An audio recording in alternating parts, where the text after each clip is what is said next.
Okay. And we're going to be moving on to our next panel now. And what are the famous words from Rocky 2? Ding, ding. Out of the pool. So, okay, if the participants could please move to our new panel. It's going to be on crypto assets and new developments. Again, we're going to have all of our participants introduce themselves, and I'll be handing things over to Ross Leckow, who is the Deputy General Counsel of the Legal Department of the International Monetary Fund.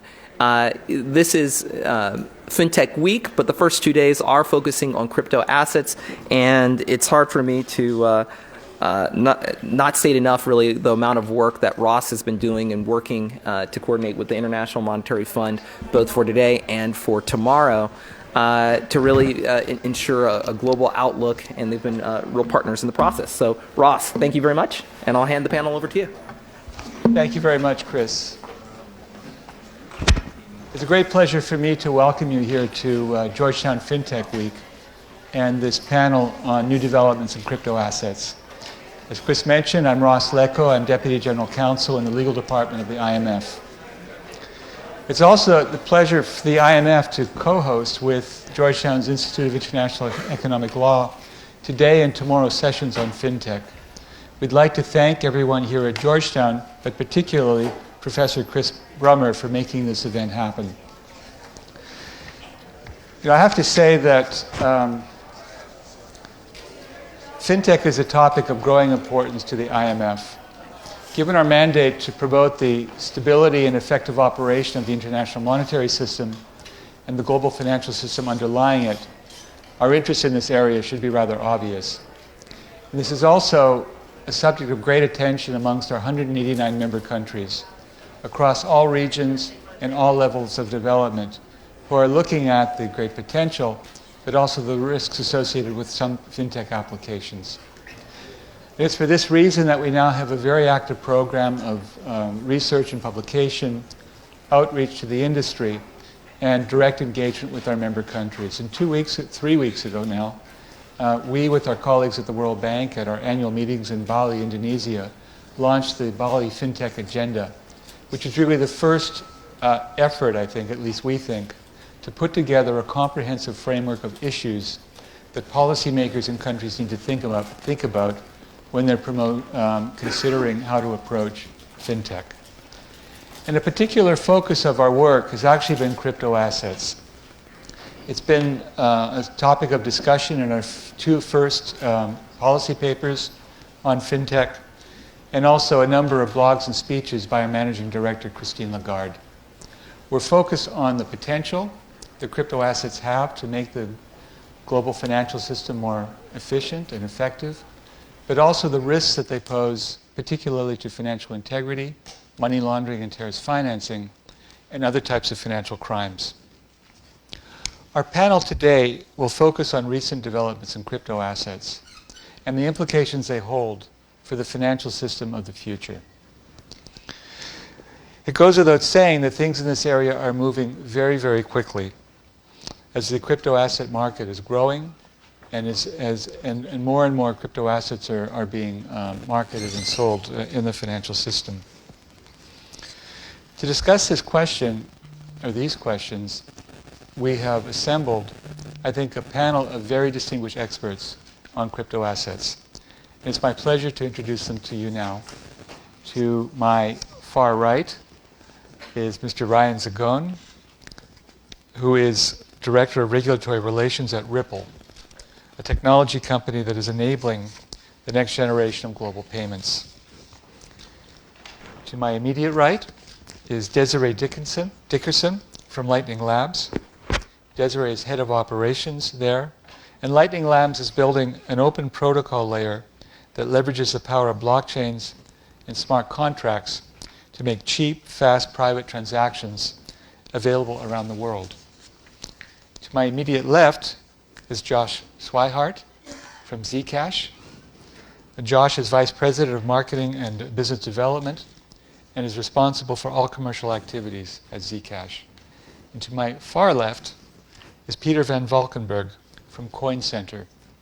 Peter is Director of Research at Coin Center, which I think, as you all know, is a leading nonprofit research and advocacy group focused on the public policy issues around cryptocurrency.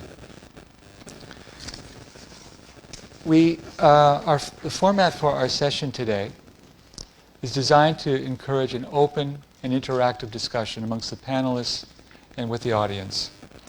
I'm going to begin by asking the panelists, all of the panelists, a general question, which I think, given their involvement in different aspects of the crypto asset market, I suspect they may have different perspectives on. I'll then ask each of the panelists individual questions that are designed to encourage an interactive discussion before turning to the audience for questions. So let me start with a general question for each of the panelists. What major developments that have occurred over the last year in the crypto market have contributed to the further mainstreaming of crypto assets? What are the major challenges in the development and further adoption of crypto assets? And what do you think can be done to address those challenges? So perhaps I can start with Ryan. Sure. Thank you for having me, and a special thanks to the IMF as they've continued to drive forth a conversation around crypto and fintech that we see as very balanced, looking at both addressing the risk that we see in the market, but also enabling and motivating innovation in this sector. We see a lot of potential for blockchain and crypto assets, particularly for financial inclusion and economic development. And we think that important balance between market safety and innovation is critical to achieve that. So thank you to Ross and the IMF. At Ripple, we're using blockchain and crypto to enable what we see as the next generation of cross-border payments. So we have two platforms, a blockchain and a crypto platform, that enable real-time cross-border payments. So this is a shift from payments that used to take 2 to 4 days to settle. We do it now within 2 to 4 seconds. One particular platform or solution we have that uses crypto is in a rather unique way. When we think about the early days of Bitcoin and crypto, it started as a replacement for fiat currency. We would use crypto instead of government currency. And what we've seen over the past couple of years is this shift, a paradigm shift, in both the users, moving away from retail users to more institutional, which we heard about on the first panel, and in use cases, shifting away from replacing fiat currency to Ripple being a good example of using this technology to connect fiat currency more efficiently. So connecting the US dollar and hard-to-reach currencies, say the Thai baht, or rather like tier 2, tier 3 currencies that don't have high liquidity today. In the past, making these payments required pre-funding. You have to pre-fund capital in these foreign markets. That was the highest cost factor for payment. That's why the cost of remittances haven't come down over many years. This capital cost, this pre-funding, is rather significant. So we've built a platform that uses crypto as a real-time bridge, connecting currencies more efficiently without having to pre-fund. And the critical piece here is that the crypto allows this real-time bridge for immediate access overseas. You don't have to lock up capital. And from our early pilots, we've seen that this solution reduces the cost of a payment by 40 to 70%, all from that capital savings. So we see this as a clear paradigm shift in payments from a pre-funded model to a real-time access and liquidity. We think that's a big shift in the market that's really come to fold over the last year. In 5 seconds, one important point to call out, and just to clear confusion that may have already started today. Ripple is a software company. Like, we develop software, we sell that to banks. We use crypto. The crypto, particularly XRP, one that we favor given its speed, efficiency, and low cost, is separate from our company and existed before our company started. There were early Bitcoin developers that splintered off and created XRP. We own a significant share of that, but we have a very small amount of control on that platform. We run 9 validators of the 150 that exist on that platform. So we have about 6% of the of the voting or validation power on that platform, making it very decentralized. It's independent from Ripple. It exists outside of us. It'll exist if we were to go away. That makes it very much akin to Ethereum and Bitcoin in that sense. Open source, decentralized, although more decentralized, and without a central party that controls it. Thanks very much, Ryan. Maybe now I can turn to Desiree. Yeah, most definitely. Thank you also for having me. I think one of the major developments that we at Lightning Labs obviously have been working on and think we've made a lot of progress over the past year is with scalability. And that's really addressing the limits in the amount of transactions that the network can process. So, I mean, obviously right now, Bitcoin is kind of slow. There's fees associated with it. I think right now the transaction time is like 4 to 7 seconds, 4 to 7 transactions per second, whereas credit cards are obviously much faster, into the thousands of transactions per second. So we're getting there, and that's kind of what we're looking to solve. But even though it's still really early on in this process, people are actually working with the Lightning Network and are actually transacting on it. So we're seeing 2,000 purchases on BitRefill, which is for phone vouchers. There's over 4,000 merchants actually using Lightning payments on CoinGate, which is just a payment gateway. There's around 5,000 active nodes and almost 120 BTC channel capacity, which is around 770,000 US dollars.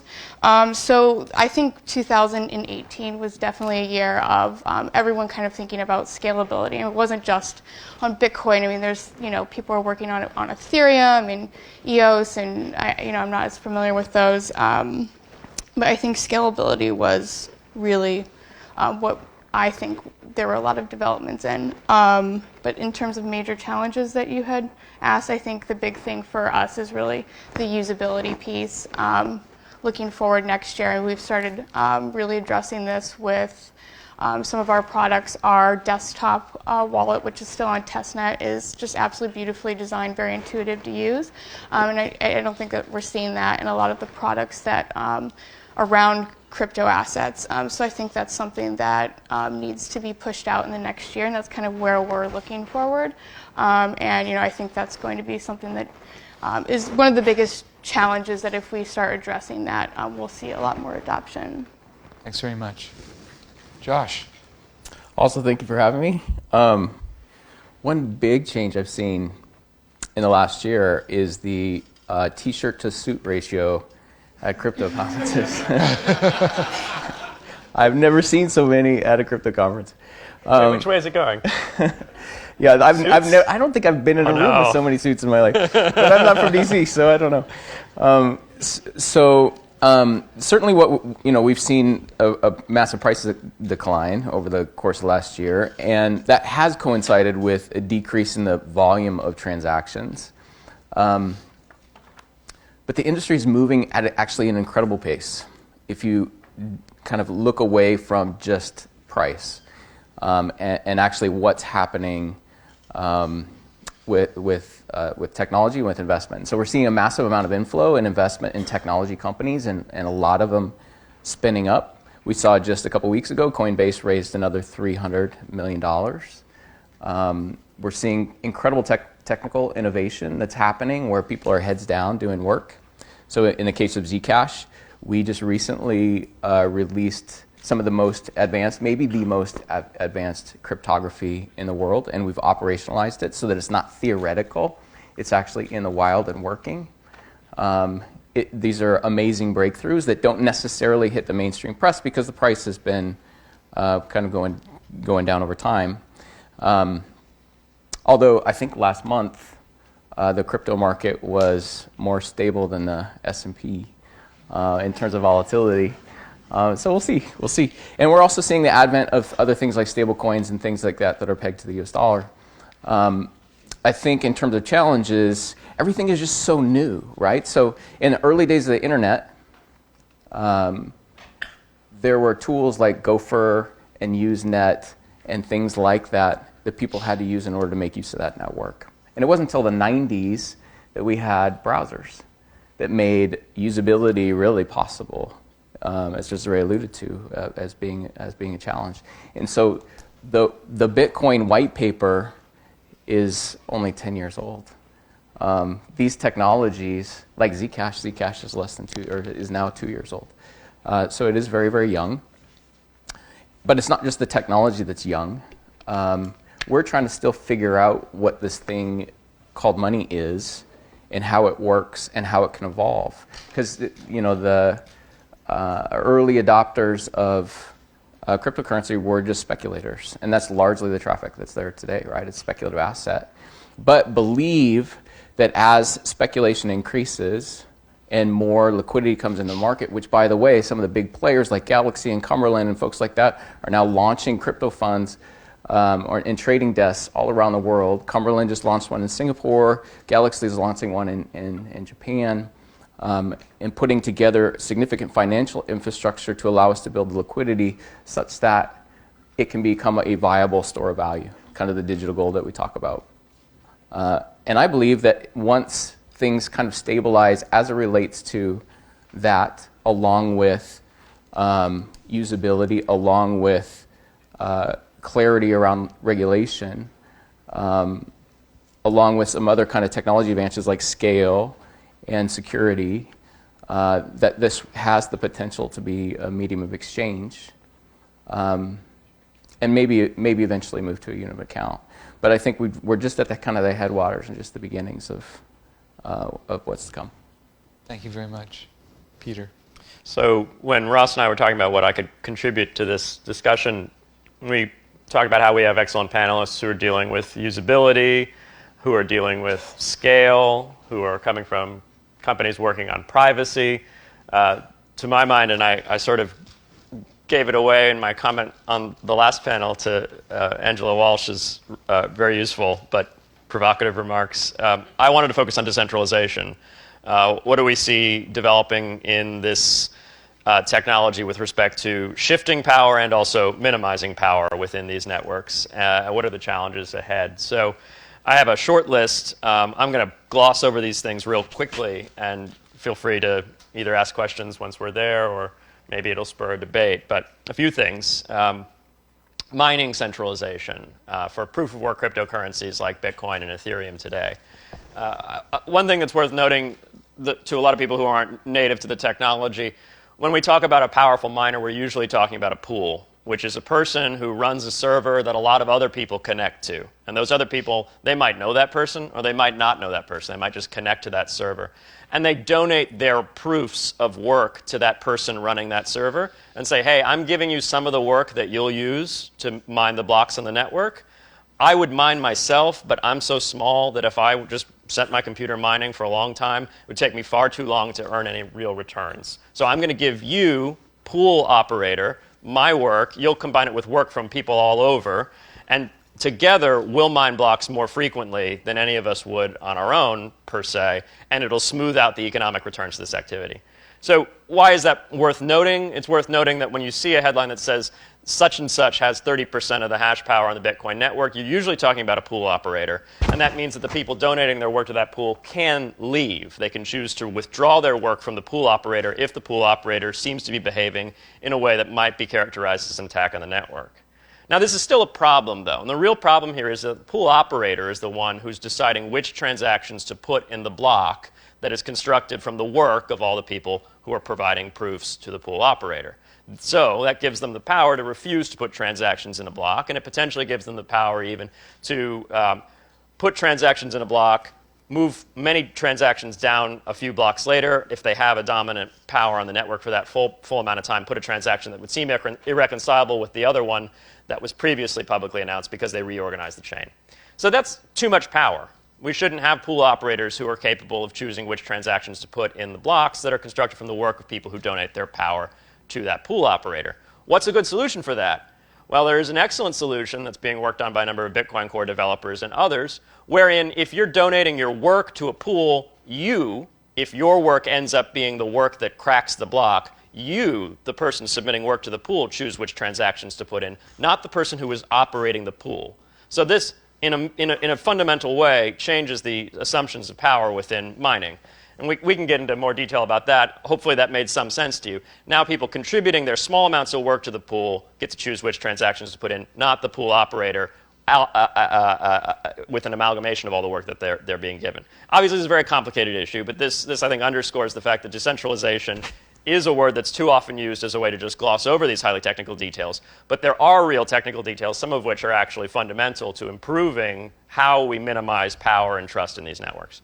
Another one. Bitcoin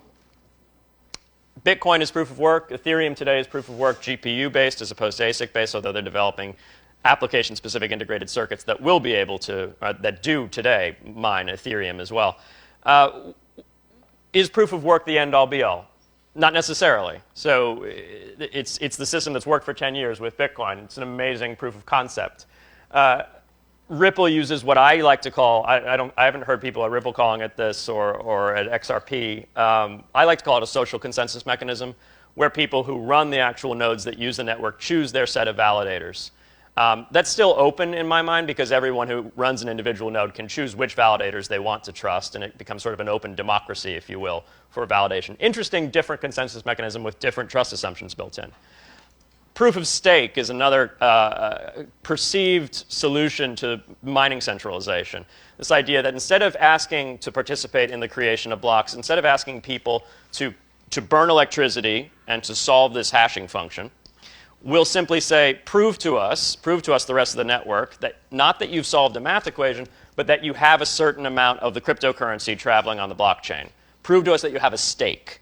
And this isn't a monolithic technological construction either. There are bad ways to build that from a crypto economic standpoint. There might be good ways to build that, although they're all in the early testing stages. You can do all kinds of things when money is programmable, cryptocurrency. You can say, all right, the only people who are going to be able to participate in the block making and the ledger keeping and be eligible for the reward incumbent upon that activity are people who have a stake, or maybe people who have a stake and put it on the line such that it could be sacrificed, such that if there's proof of malfeasance, that money is destroyed. It's a proof of burn or a bonded proof of stake concept.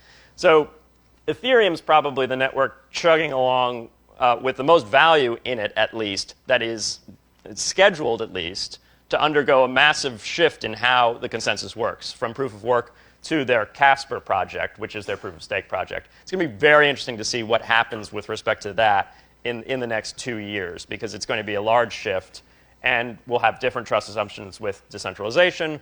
We'll have different assumptions with respect to scalability. It's worth watching. Real quickly, some other things about decentralization that are worth noting and connect to some of the other panelists here. So even in a normal proof of work blockchain, that power to choose which transactions to put into the block is a real power. Now, there are different ways to remove some of that power or shift it again. The Lightning Network, for example, is a scaling solution, usually, first. That's what it's usually considered. It's a way to get a lot more transactions into a block by doing what I think of as a kind of automated batch settlement. So instead of relying on a trusted party to do the batch settlement, you enter into these smart contracts where you lock some funds together and then you clear the channel one direction or the other. You could have thousands of transactions between each other with signed transaction messages, but then you only settle to the blockchain when you two are done with your channel. Now, what's great about that is you could have thousands of transactions and only one transaction settled to the blockchain. And this could work through networks so that someone who's a major node within the Lightning Network settles only occasionally, and millions of transactions might be running through them. Now, that means that the miner, when they choose to put that transaction into the blockchain, has no idea what the millions of transactions settled by that transaction were. And they don't have the power to unilaterally block them or misdirect them and things like that. So Lightning, far from just being a scaling solution, also has real implications for decentralization. It is another check on the power of miners, just as software developers and users are also checks on miners. It's almost like we're adding in a fourth branch of government if we're thinking about checks and balances here. Of course, we're not destroying power. We're just spreading it out and shifting it around. And then the last thing I wanted to say was with respect to privacy. Josh works at the Zcash company. Full disclosure, I am an uncompensated board member at the Zcash Foundation, which is an unrelated entity that is nonetheless also working on the Zcash core protocol software and on the community.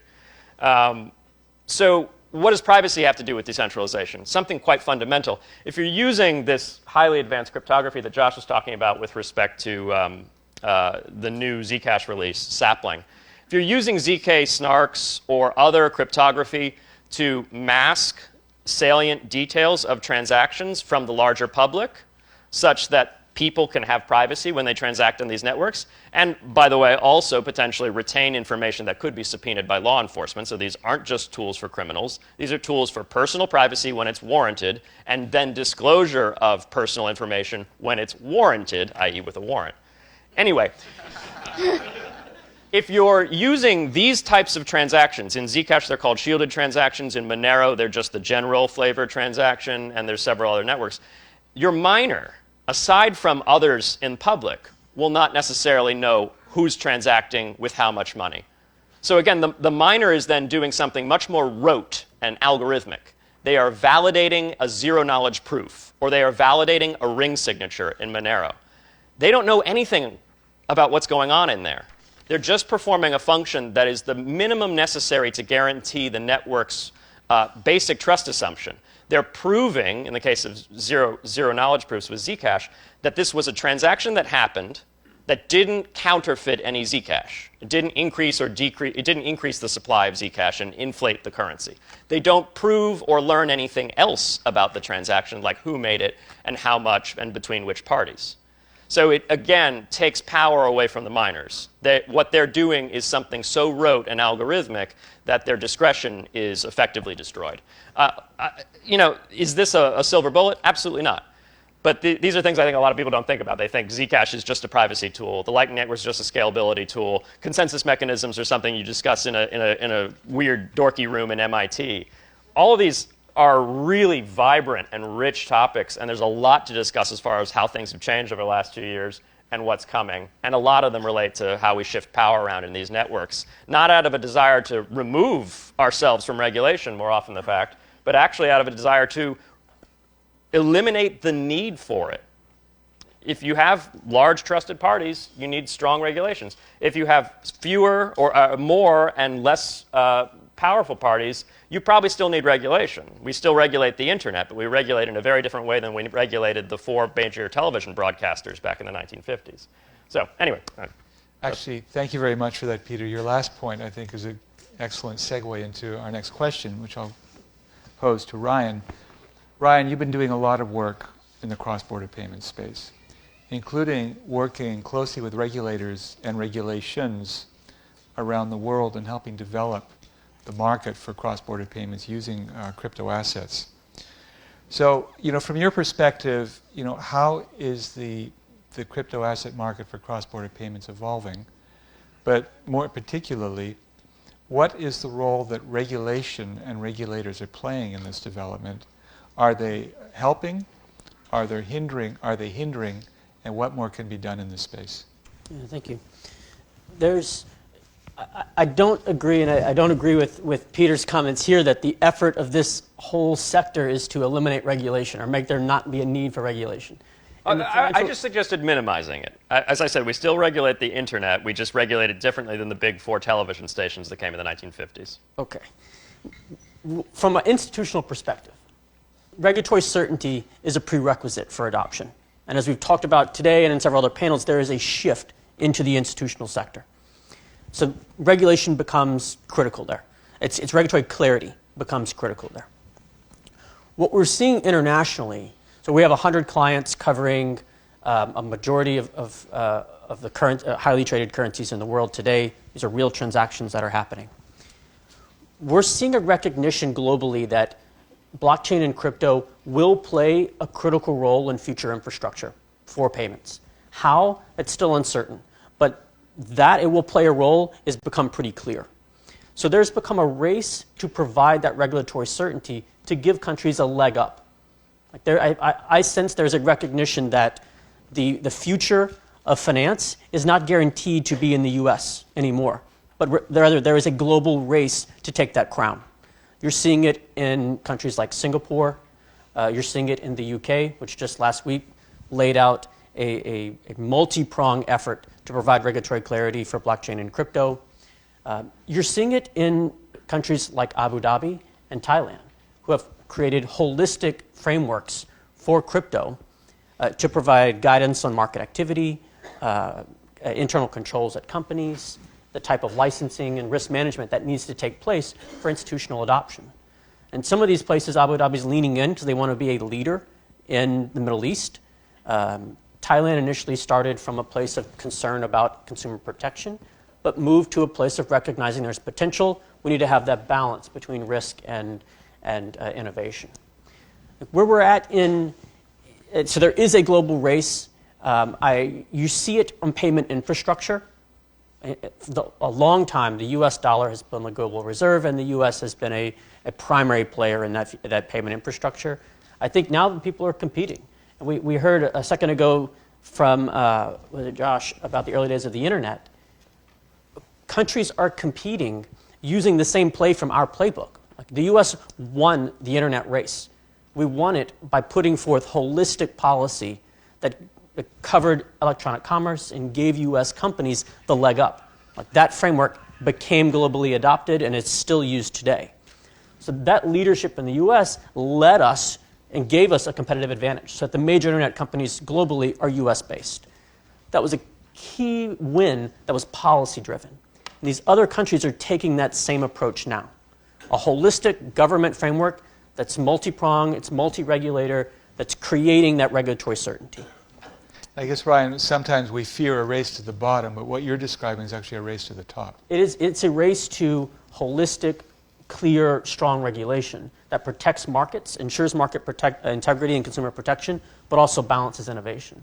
If it's really weak regulation, no one's going to go there because the company nor consumers are protected. I mean, weak, strong, these are sort of vague terms with respect to, I think what we want is reasonably calibrated to suit the ills that these networks create or don't create where they don't create them. So one good example is there's still lots of people who are holding their Bitcoins or their XRP or their Ethereum with centralized parties, custodial wallet providers, for example. Now, Coin Center has written several reports on how we deal with the risks inherent in letting someone custody other people's digital assets. What's a good way to address that? Well, they should be regulated parties. If you walk like a bank and you quack like a bank, you're a duck bank, you know, or not necessarily banking in this case, but really something more simple like being a trust or being a money transmitter if you're holding people's cryptocurrency. So we can have reasonably calibrated regulations around that activity. You're holding other people's Bitcoin. You should get a license from the 53 states and territories that license that activity. Now, I see the U.S. as having a problem here, not so much because, well, I think I do agree with Ryan, because we don't necessarily take a holistic approach all the time. Now that's not for lack of trying. We have some structural issues here in the U.S. that make it very difficult to take a holistic approach. So, Ross, you're smiling, but having been here in D.C. at the IMF, you must, and having a global perspective, you must think, gosh, this is a place where we have 9 financial regulators at the federal level and 53 states and territories. So much easier in so many European or other countries around the world. Well, where remember, you have a single financial Peter, I'm a regulator. Canadian, and we have a federal system too, and I think we could match you agency for agency. We'll fight for bureaucratic red tape. So why should money transmission regulation, full stop, if it's PayPal or Venmo, let alone if it's regulating custodians like Coinbase or Zappo, be a state-by-state affair here in the U.S.? Okay, fix it. Okay, we need a federal regulator for that activity. Okay, which one? Pick one, and then they might actually fight over that territory to a certain extent, and it's not clear which regulatory authority has the relevant competencies here. So it's a difficult struggle, but it's the right struggle. Now, the other thing I just wanted to point out quickly is that the Clinton administration's framework for the global information infrastructure, which was sort of the unifying policy of America towards the internet in the 1990s, and I think absolutely did help make the U.S. a leader in those technologies, something that we're potentially lacking today, was not just a holistic approach, it was a light touch approach. I mean, again, weak versus strong, who knows? But it was let the private sector lead, use the common law where necessary, wherever possible to address harms and things like that. And I think that's the approach we really want with respect to cryptocurrencies. So this is why the securities law question is very important to me, because the SEC is very much, and for the right reasons, a top-down regulator. is because an issuer has massive information asymmetries that should be addressed through good things like disclosure that is mandated from a strong regulator like the SEC. And there are plenty of projects in our space that need the same strong top-down regulation in order to protect investors, I think. But there are also projects that I believe, in good faith, are decentralized, wherein those information asymmetries fall away. And if we were to impose a securities regulatory framework on top of those, we'd be crushing them. And it would be very much an anathema to the light touch approach that the Clinton administration took with respect to the open internet in the 1990s. So striking that balance is very hard, especially when there's so much on the line. There's innovation, and there's also the potential for grave investor harms when these things are used for fraud. Excellent, thank you. Desiree, maybe I can ask you a question now, maybe drilling down a little bit more on the scalability issue, which I think we all agree is a very important element in expanding the use of crypto assets. But I'd like to ask you this question, maybe from a financial inclusion angle. How do you think that solving scalability will promote the use of crypto assets in developing countries? And more generally, for use by small and medium-term enterprises, wherever they may be located? Right, yeah. So in a former role, when I was Blockchain and Digital Currency Fellow at Women for Women International, we worked a lot with communities, not just women, but of men and women who lived in post-conflict marginalized areas that were often underbanked and more frequently completely unbanked. So I think solving the scalability piece, making these transactions cheaper, making them faster, and in a lot of cases making them private for certain reasons, really opens up not just financial inclusion, but financial empowerment. And we think about things like lndwork.com, which is basically a website where people list small tasks or jobs, and people complete them and in return receive Bitcoin via Lightning payments. And that has been like an incredible success so far for something that's so new and so infantile. So opening up, giving people the potential. I mean, these people often have access to internet but no bank, and so giving them the access to cryptocurrency opens up the possibility to participate in a global marketplace, which is incredibly powerful.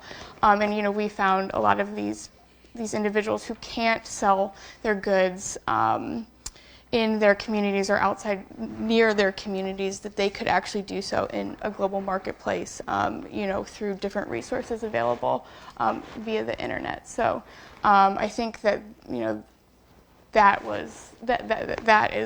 has a huge potential in some of those communities. Excellent. Thank you. I don't know if other colleagues here would like to add to that. I mean, our core focus is on remittances, and doing it at a fraction of the cost today.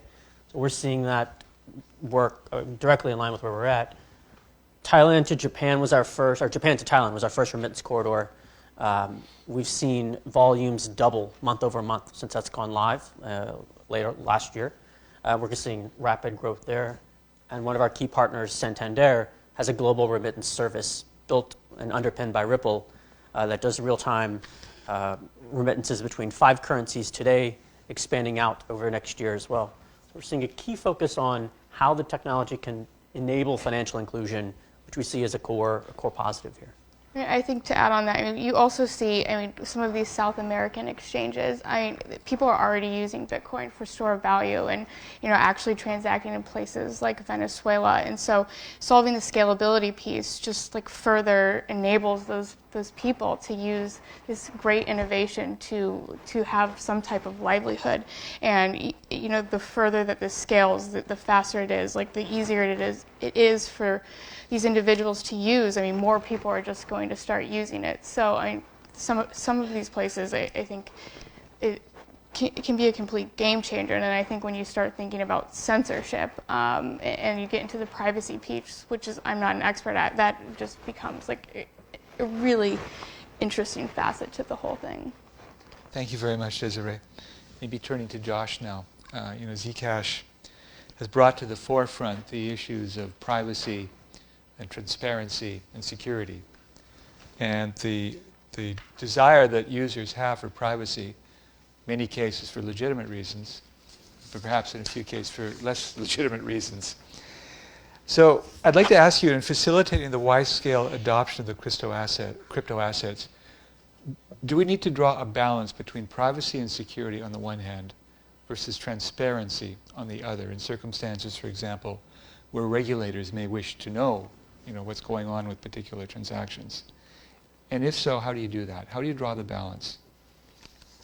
Yeah, I guess there's a couple points in there. One, I think in some places the balance has already been drawn. So for those not familiar, NYDFS, New York Department of Financial Services, this year approved Gemini, one of the major exchanges, to be able to list Zcash.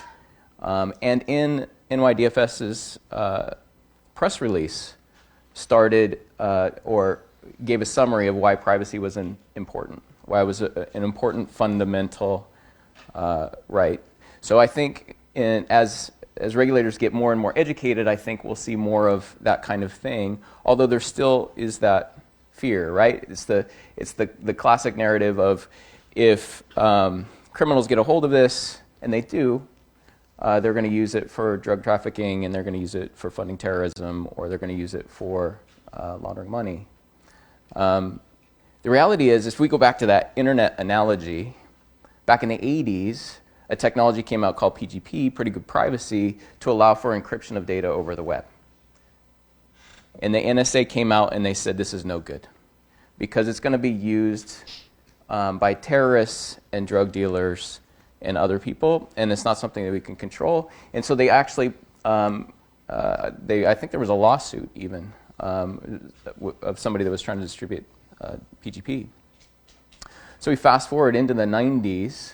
There was a recognition that in order to do commerce on the web and protect the safety of individuals doing commerce on the web, that we needed to have some level of security. So that same encryption was then used by Netscape, one of the early browsers, and something called SSL, to allow for financial encryption over the web. Fast forward to today, the US government mandates that all of its sites use that same technology that they had wanted to ban just earlier. So the NSA, you go there, it's HTTPS, right? They're encrypting the information and the data for folks. So likewise, we have this kind of dialogue today where we talk about, with most cryptocurrencies, everything's transparent. And we have the heuristical tools, and we have the sophistication to determine who those people are and how much money is being transmitted and how much money that they have.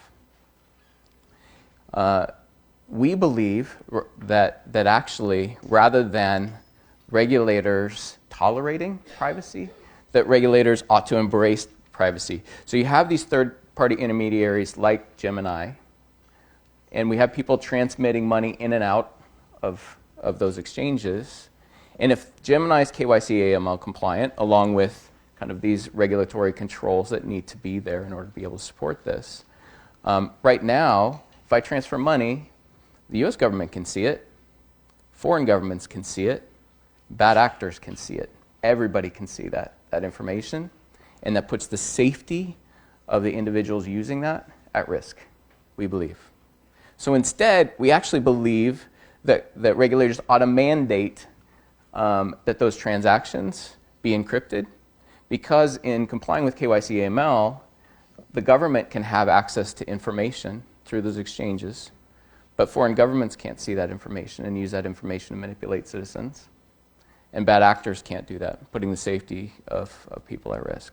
So we actually think this narrative ought to flip, and we do think that this will move from kind of fear to acceptance to allowance to mandating at some point, in the same way that we've moved in terms of encryption to HTTPS today.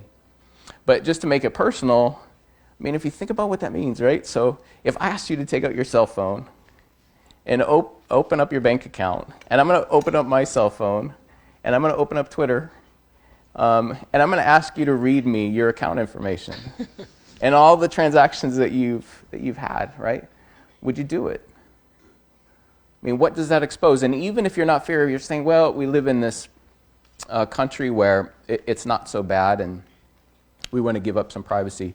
But there's other information that also leaks. It's not just the transaction amount, and it's not just the account information. If you're transacting with somebody in person, that may disclose where you are. It has a timestamp.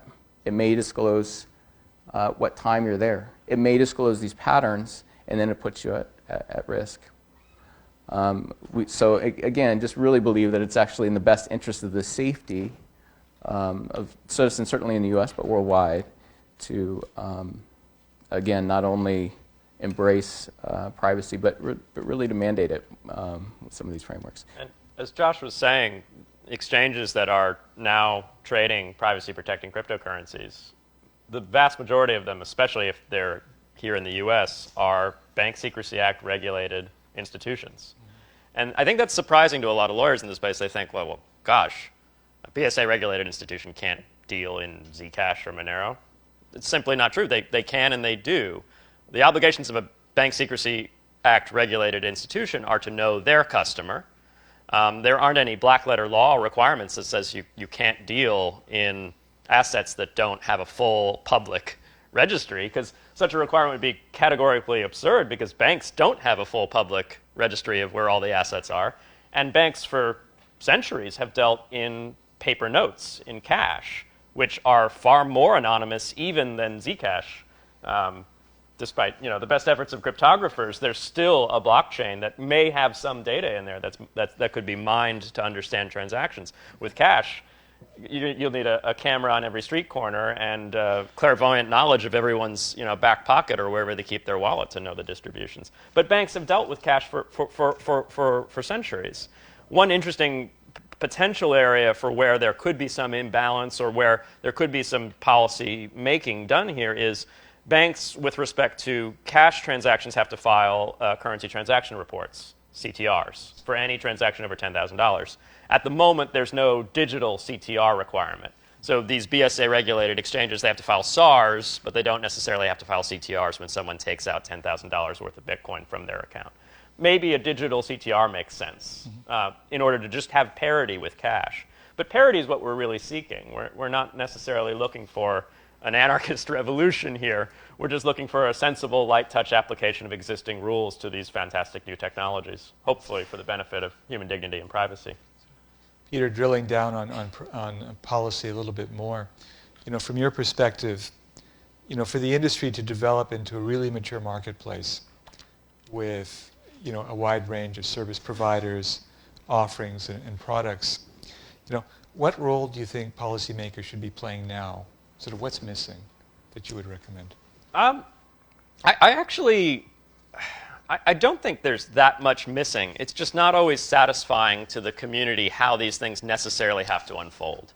So I think one of the biggest and best developments in the law and regulation of cryptocurrencies over the last year has been the incredibly careful and well-reasoned approach to securities regulation taken by the SEC. Now, some crypto advocates out there might think that I have four heads when I say that, because they think, oh, the Howey test is too amorphous. I don't understand it. I just want to sell my token, and it's not a security, and it's complicated, and why can't they just give me a black letter standard that says this, this, and this? Well, black letter standards don't make any sense with respect to complicated new technologies. You set the black letter standard here, and the technology was here, and then 2 years later the technology is over here, and this black letter standard is even more incomprehensible than anything that a flexible standard could have produced. So while it's uncomfortable, this process of running an analysis of Bitcoin through the Howey test and the Gary Plastic and associated case law, it's the right approach.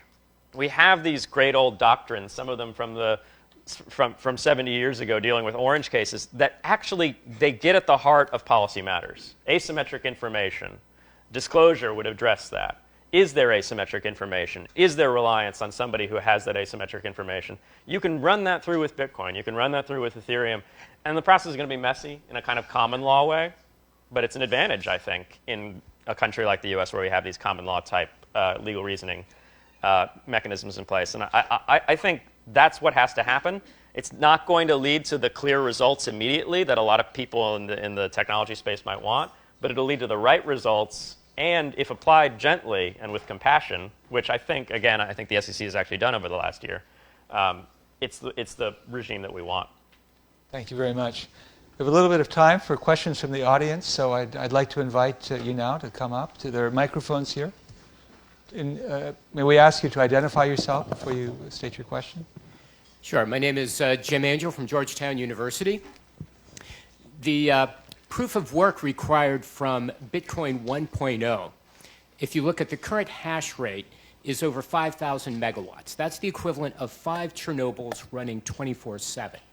Bitcoin 1.0 is an environmental catastrophe that runs 7 transactions per second. What can be done to scale the system, not Bitcoin 1.0, but cryptos in general, to move away from this environmental catastrophe? So I strongly disagree that it's an environmental catastrophe. 5 Chernobyls.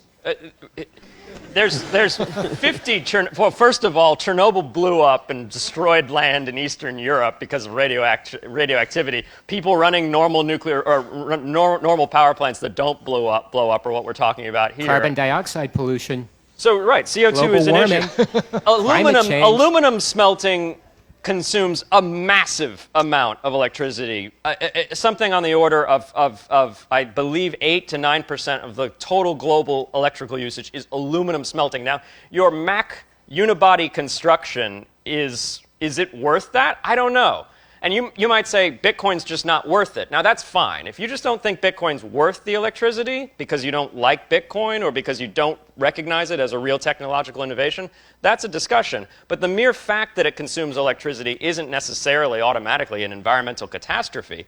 And the bottom line is, if we're going to have a single source of truth, a public ledger that anybody can access and write to in order to declare something with trust built in, then that should be something that has weight behind it. Now, there are lots of interesting questions here. What could the weight be?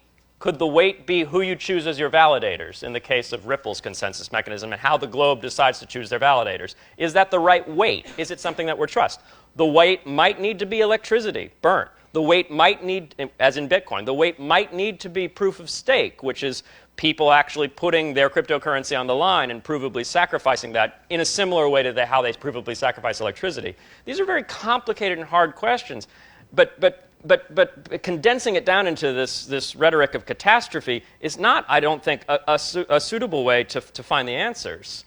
And it does run the risk of having a sort of Luddite quality where we say, this is just garbage. We need to get rid of it. We need to do something about it. We need to move beyond proof of work.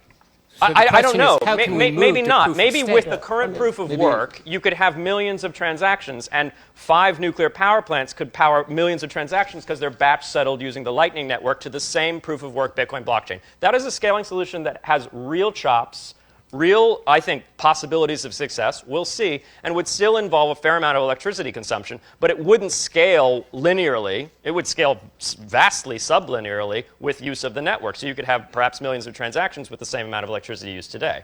Right. You might still use proof of work. Great. I'm going to invite Ryan and Desiree. I don't know if you would like to comment on this as well. But Ryan, go ahead. Proof of work doesn't work. Proof of work doesn't work. It's been widely... Ryan, proof of work's been working. Let me finish. Proof of work doesn't work. Let him finish, please.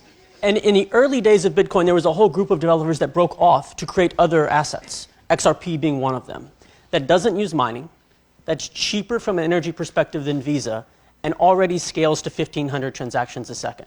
A lot of these problems have already been solved.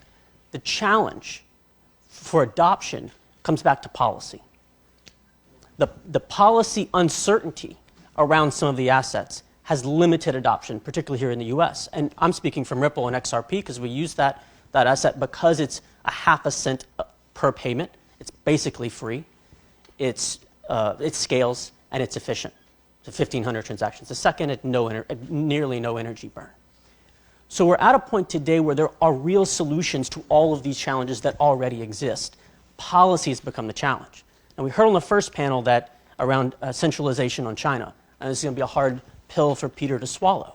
But 80% of the mining power for Bitcoin is controlled by 6 mining pools, 5 of which are in China.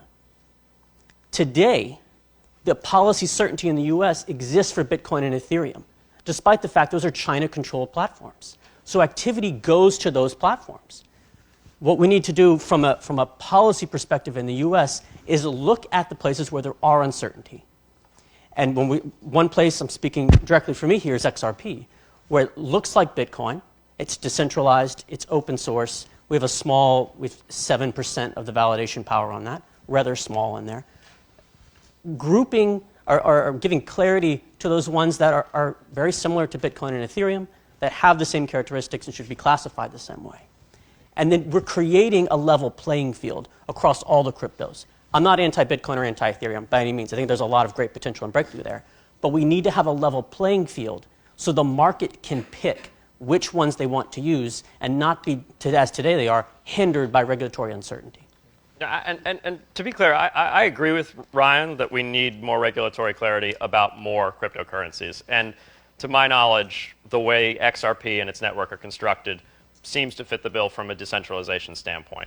So clarity is important, but there are trust assumptions in any consensus mechanism.